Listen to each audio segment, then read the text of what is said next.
Hello, welcome to Behind the Wall, your new weekly look at China and its complex relationships with Australia and the rest of the world. I'm Stan Grant, and I've been reporting on China for over 20 years now. So much has happened since I saw China take back Hong Kong in 1997. Now, it is, by some measurements, the biggest economy in the world, Australia's largest trading partner, and China's leader Xi Jinping has a dream to return his country to the apex of global power. China has been called an authoritarian superpower, remaking the global order, and this is raising fears of a new Cold War. The sleeping dragon has certainly woken up. Well, Xi Jinping has launched a crackdown on dissent and protests, jailing dissidents and enforcing tough new security laws. It's part of what he calls his harmonious society. Ethnic groups like Tibetans and Muslim Uyghurs are in his sights, locked up in what China calls re-education camps, but human rights groups call them detention centres where people are brainwashed and their culture eliminated. For the past few years, the government's activities in the Xinjiang province, in the northwest part of the country, have been shrouded in secrecy, amid reports that over 1 million Uyghurs and other Muslim minorities have been forcibly rounded up. Now, according to China, most people in the centres had graduated, their word, and returned to society late last year. However, research released today from the Australian Strategic Policy Institute contradicts those claims, showing that the centres appear to be growing in size. Now, using satellite imagery to locate and analyse the situation on the ground, researchers say there are now more than 380 suspected detention facilities and more under construction. Nathan Ruser is the report author and a researcher at the Australian Strategic Policy Institute, and he joins me now from Canberra. Nathan, it's a fascinating report, and I wanted to go first of all to how you collected this data. The use of satellite imagery, what were you looking for? Thanks, Stan. It's good to be here. Basically, with the satellite imagery, in its most basic terms, you're just looking through hours and hours of satellite footage from Xinjiang, looking for buildings that look familiar and that look consistent with the detention facilities that we know exist based on primary source documents such as witness testimony or construction tenders. So in many ways it's just going through city by city, county by county, and looking for these architectural and these securitized facilities. But in many ways there's also methods that we can use to speed this up. So for example, many of these facilities popped up out of the desert and previously were just barren land that was unused. Therefore, if we look at nighttime satellite imagery, sort of staring down at Xinjiang from nighttime instead of daytime like most satellites, we can just compare what is light now compared to what is light 3 years ago. And that sort of makes most of these camps shine really bright and really evidently. And that's one of the more novel methods that we use beyond just visual inspection. Nathan, I can understand looking at the buildings and trying to look at what was then and what was now. But when you're looking from such a height and you're looking at what are buildings, how do you discern what is an apartment complex, if you like, or a housing development, or a school, or a campus, from what we now know are these detention centres? Well, that sort of depends on the type of facility. For example, the high security prisons and detention centres are quite obvious. They all have huge sort of 10, 15 metre tall prison walls on the outside with watchtowers on each corner, and they have very distinct and unique architecture. Once you get to the lower security sort of political indoctrination camps, that's when it becomes a bit more tricky and you have to look in a bit more detail. And there's a number of small little things that we picked up and that we noticed.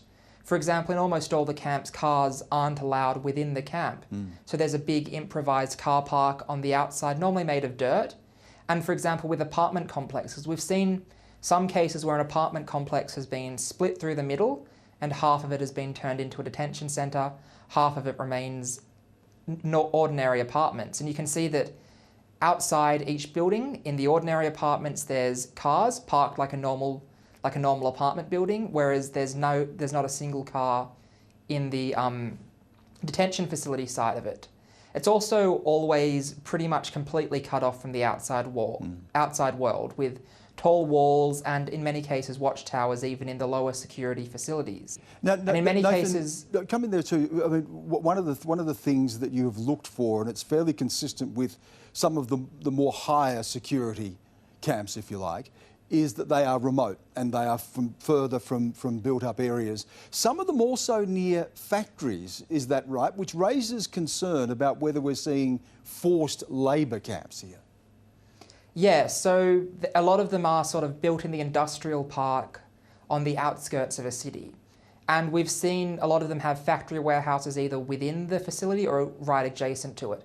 And we have very strong evidence that ex-detainees or even sometimes current detainees are being used in forced labour programs. Chinese media released an article where they talked about graduates from one of these vocational training political indoctrination camps being transferred across China to work in garment factories in the rest of mainland China. We've also seen from satellite imagery detainees lining up waiting for a bus outside a detention facility. And this particular one was a large complex about 6 kilometres from a large cotton factory that we know is employing forced labour and we suspect is employing detainee labour. Now, when you look at the numbers here, you've also identified some that have been constructed this year, some that are still under construction. And this seems to go against what we're hearing from the Chinese Communist Party, that some of them have now been de-securitized, to use that word, they've been wound back, and that people have actually been released back into the community. So what does your research and your analysis of this data tell us vis-a-vis what the Chinese Communist Party is telling us? So last December, Xinjiang's governor basically said that all the detainees, or he called them trainees, had been released from the camp. And our satellite analysis proves this quite false and quite ludicrous. There's a germ of truth there, a little bit of truth in that some of the lower security facilities appear to have closed, and certainly people have been released, but it seems that a similar number of facilities have actually expanded. And what we suspect that this means is that many prisoners, many detainees in the lower security facilities that were not deemed trustworthy enough to release are then actually being transferred to higher security facilities, the much more beefy prison-looking ones. And we know that many are actually being formally charged with crimes. Now Nathan, it's one thing to identify these buildings, it's another thing to determine what they're being used for. The Chinese Communist Party has always said that they are education centres. But there's also another aspect to this. They say that this is part of a war against terrorism, and they've identified terrorist activities associated with Xinjiang Muslim separatist movements. But then there are human rights groups who say that this is something entirely different, that this is a re-education, a brainwashing type of centre where they are removing aspects of Uyghur Muslim culture. How do we determine what is really happening here? The notion that this is a reasonable anti-terrorism measure in Xinjiang is frankly absurd. If you look at the sheer number of these camps, we found 380, and that equates to about one camp for every 37,000 non-Han residents in Xinjiang.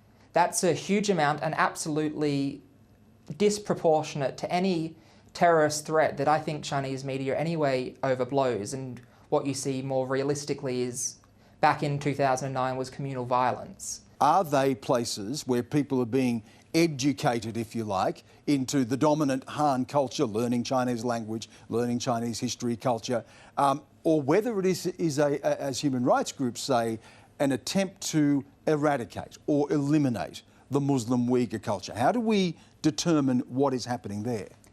So the answer seems to sit somewhere in the middle. The lower security camps do genuinely seem to be for political indoctrination and then release. So you see people being trained in the Chinese language, in Chinese laws, but also being given vocational training skills. And this is often unnecessary. I know of many people who have had their aunts and uncles detained.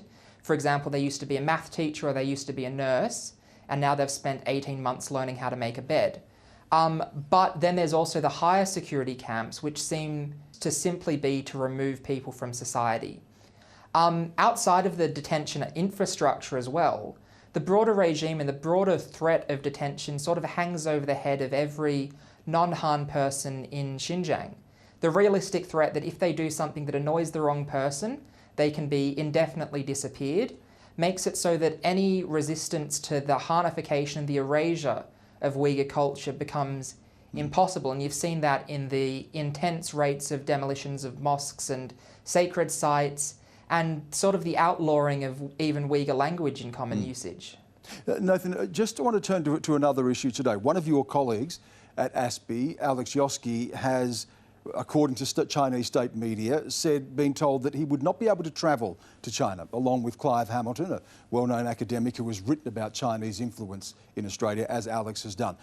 What is your institution, the Australian Strategic Policy Institute, hearing about this and the reasons for this, and why now?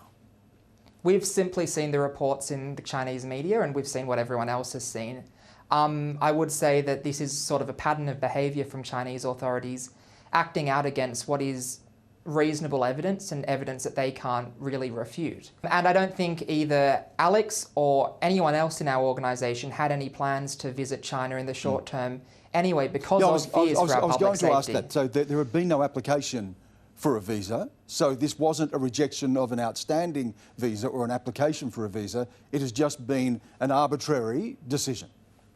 Yeah, it's just been an arbitrary decision. There was no sort of there was no visa application pending or no existing visa, and I don't think any of us in the organisation feel comfortable visiting China because of the way that they have treated think tank workers before, such as Michael Kovrig in Canada, from Canada. ASPI has been critical of China. Do you think that in any way your report may be linked to this? I've got no way to know that. This report is certainly something that they won't be happy about, because it very clearly exposes the fact that their narrative about Xinjiang is patently wrong and disprovable. Nathan Ruser, good to have you on the program. Thank you. Thanks for having me, Stan.